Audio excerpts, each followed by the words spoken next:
क्या आपने कभी किसी अजनबी से ऐसे बात की है जिसे आप जानते भी नहीं, लेकिन वो आपके बारे में सब कुछ जानता हो? आपका नाम, आपका अतीत, आपकी फैमिली के सीक्रेट्स, बिना आपके कुछ बताए? मेरे साथ ऐसा हुआ है, और सच कहूं तो मैं आज तक उस दिन को भूल नहीं पाया। ये बात कुछ महीने पहले की है।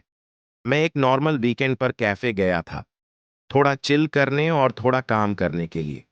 वो कैफे मेरे घर के पास है और मैं अक्सर वहां जाता हूं। मैं कोने की टेबल पर बैठा, लैपटॉप निकाला और काम शुरू किया। तभी एक आदमी आया, करीब 30 से 35 साल का, सामान्य सी शर्ट, जीन्स, चश्मा, कुछ भी अजीब नहीं। उसने मेरे सामने वाली टेबल ली और बस बैठ गया। सब कुछ नॉर्मल था, लेकिन उसके बैठने के 5 मिनट बाद ही चीजें अजीब होने लगीं। वो मुझे देख रहा था, जैसे लगातार ऑब्जर्व कर रहा हो। पहले लगा शायद पहचानने की कोशिश कर रहा है, लेकिन फिर उसने कहा, तुम्हारा नाम, तुम्हारा नाम है ना? मैं सच में फ्रीज हो गया। आपको कैसे पता? मैंने पूछा। उसने बस मुस्कुराकर कहा, मैं सब जानता हूं। फिर उसने एक एक करके वो बातें बतानी शुरू की जो मैंने कभी किसी को नहीं बताई थी। तुम बचपन में अपनी दादी के साथ छत पर बैठकर तारे देखा करते थे ना?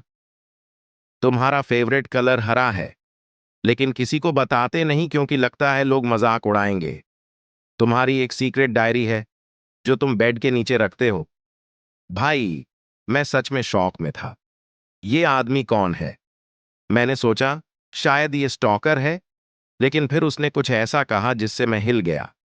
तू जब 12 साल का था, तब रात को तूने एक सपना देखा था जिसमें एक आदमी आया था जो बोला था, मैं वापस आऊंगा। वो सपना सिर्फ मुझे याद था। मैंने कभी किसी को बताया ही नहीं।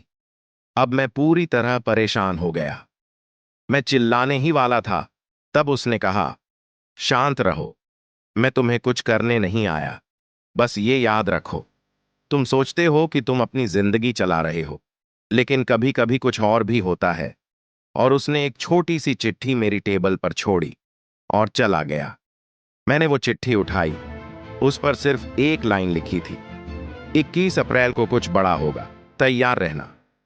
मैंने उस दिन को शुरुआत में सीरियसली नहीं लिया, लेकिन जब 21 अप्रैल आया, मेरे घर फोन आया एक जॉब इंटरव्यू का, जिसके बारे में मुझे कोई जानकारी नहीं थी। और गेस करो, वो कंपनी वही थी जहां मैं बचपन से काम करना चाहता था। जब मैंने एचआर से पूछा, मेरा रिज्यूमे आपको किसने भेजा?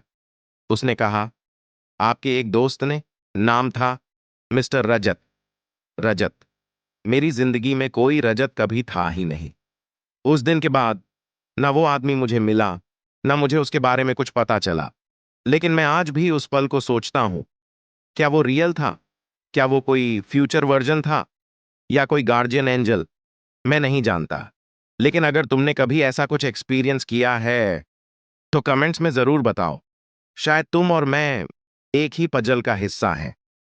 21 अप्रैल के बाद जिंदगी जैसे स्लो मोशन में चलने लगी थी। हर छोटी चीज का मतलब खोजने लगा मैं।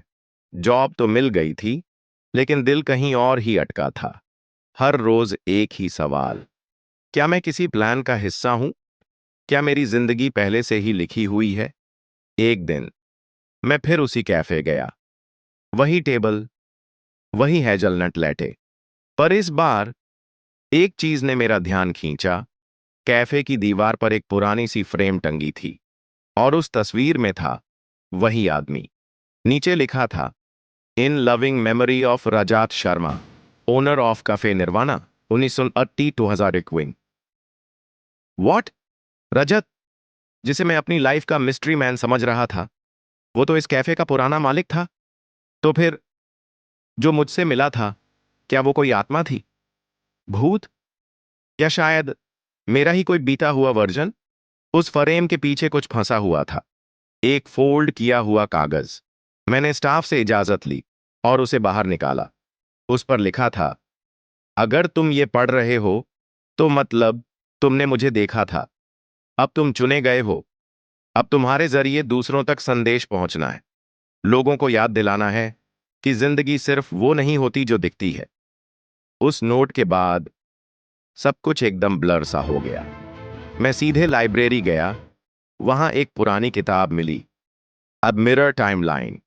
उसके अंदर लिखा था, हर इंसान का एक ऑल्टरनेट वर्जन होता है जो अलग अलग फैसलों की वजह से अलग जिंदगी जी रहा होता है, और कभी कभी वो वर्जन हमसे कांटेक्ट करता है एक मैसेज देने के लिए।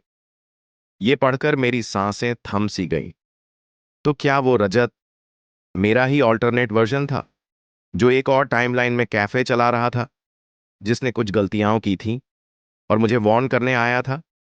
उस किताब में एक लाइन और थी, 21 अप्रैल हर इंसान के लिए अलग होती है, किसी की जिंदगी का मोड़, किसी की जिंदगी का अंत। मैं घर लौटा और अपनी पुरानी सीक्रेट डायरी निकाली। उसमें एक एंट्री मिली जो मैंने 12 साल की उम्र में लिखी थी। मुझे मेरा भविष्य वाला मैं मिलने आया था। उसने बोला, तुम ठीक हो, सिर्फ डरना बंद करो। और तभी सब कुछ एक साथ जुड़ने लगा। वो सपना, वो कैफे का लम्हा, वो 21 अप्रैल। शायद जिंदगी के कुछ जवाब समय के साथ नहीं, समय के पार मिलते हैं। आज मैं वही करता हूं जो रजत करता था। लोगों से बात करता हूं, उनकी कहानियां सुनता हूं, और कभी कभी जब कोई खोया हुआ लगता है तो बस एक लाइन कहता हूं, तुम्हारा फेवरेट कलर ग्रीन है ना? और जब उनके चेहरे पर वो शौक आता है तो मैं समझ जाता हूं, अब मैं भी उसी साइकिल का हिस्सा बन चुका हूं। अगर तुमने भी कभी किसी अजनबी से मिलकर ऐसा महसूस किया हो जैसे उसने तुम्हारी आत्मा तक झांक लिया हो, तो कमेंट्स में लिखो, मैं भी उस कहानी का हिस्सा हूं। सब्सक्राइब करो ऐसी ही कहानियों के लिए। लाइक करो अगर इस कहानी ने कुछ महसूस कराया। मिलते हैं अगली मिस्ट्री में।